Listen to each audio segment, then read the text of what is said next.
Bonjour et bienvenue dans cette toute nouvelle vidéo pour les terminales, donc ici en spécialité mathématiques. Donc le but de cette vidéo qui va en fait se fragmenter en deux, je vais vous expliquer tout de suite dans quelques secondes pourquoi, c'est de pouvoir apprendre à construire un point défini par une combinaison linéaire de vecteurs. Et cette fois-ci, donc là dans la précédente vidéo on l'avait fait dans le plan, donc là je vous propose qu'on fasse ça dans l'espace, et plus précisément dans un tétraèdre, ok? Alors pourquoi j'ai que cette vidéo ça va être fragmentée en deux? Parce qu'en fait, c'est l'extrait d'un petit exo que j'ai trouvé dans des anabacs, là, pour vous entrer dans le bac. Sauf que, du coup, normalement, l'exo entier, on parle, à un moment donné, vous devez démontrer que des points sont alignés, ou pas, et démontrer également que vous avez des droites parallèles. Donc ça, ces deux points-là, on reverra ça, on verra une partie, donc, dans une précédente vidéo, dans la vidéo qui va suivre, plutôt. Et là, donc, c'est juste la construction. Donc là, cette vidéo, c'est construction, et prochaine vidéo, ce sera un peu plus démonstratif. Ok? Bravo. Donc, soyez pas choqués si vous allez voir la même figure, du coup, deux vidéos de suite, c'est tout à fait normal. C'était le but, hein. C'est pour que d'abord vous tracez et ensuite, vous puissiez démontrer. Et ça, savoir tracer un point par combinaison linéaire de vecteurs, en fait, j'ai envie de dire, c'est la base. C'est la base de tout exercice de géométrie dans l'espace de ce chapitre. Ok? Donc, je vais laisse mettre la vidéo en pause, essayer de tracer les deux points qui vous sont proposés, et ensuite, on va tout simplement corriger. Sautez donc, correction.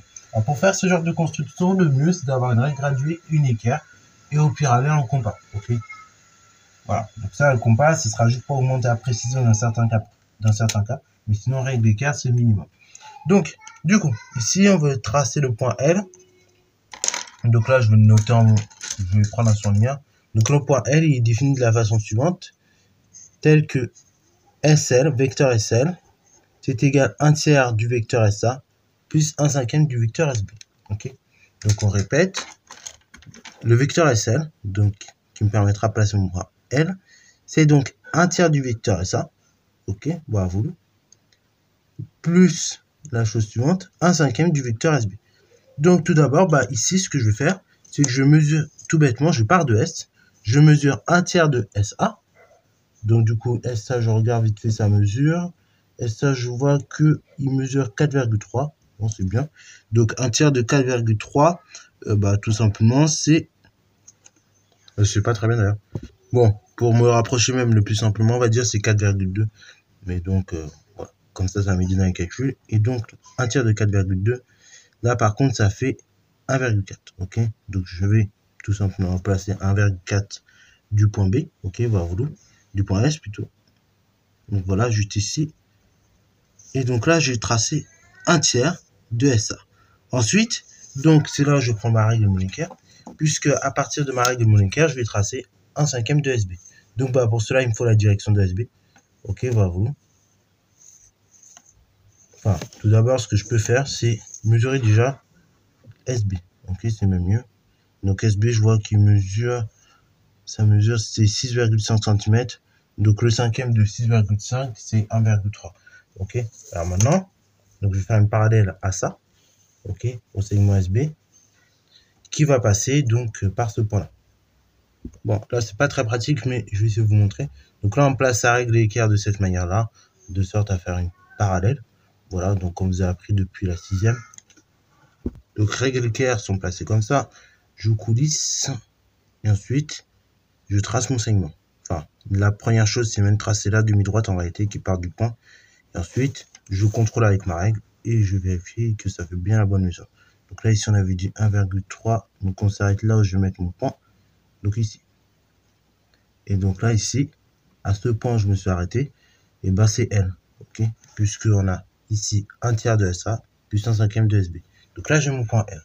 Bon, pour mon point M, donc c'est le même principe. Donc là, vous avez bien capté la construction. Donc pour construire ce point M, c'est quoi? C'est donc 1/3 de SC. Donc SM, c'est 1/3 de SC plus 1/5 de SB. Donc du coup, c'est le même principe. Hein. Donc là, je prends le segment SC, je mesure, je vois combien il mesure. Donc là, je vois qu'il mesure 5,4 cm. Donc je fais 1/3 de 5,4 cm. Donc ici, c'est 1,8 cm. Juste là. Et ensuite, donc là, pareil, je prends la règle d'équerre de façon à m'avantager le plus possible. Donc, de cette manière-là, je je vais coulisser tranquillement. Voilà, je me pose là. Et je coulisse mon équerre ce coup-ci vers le point que j'ai mis ici. Et donc là, premièrement, je vais tracer ma demi-droite partant du point que j'ai placé. Et ensuite, donc avec ma règle, je vais venir contrôler. Et donc, je vais mettre 1/5 de SB. Et donc, 1/5 de SB, on a eu 10, c'est 1,3. Donc, 1,3, c'est exactement ici.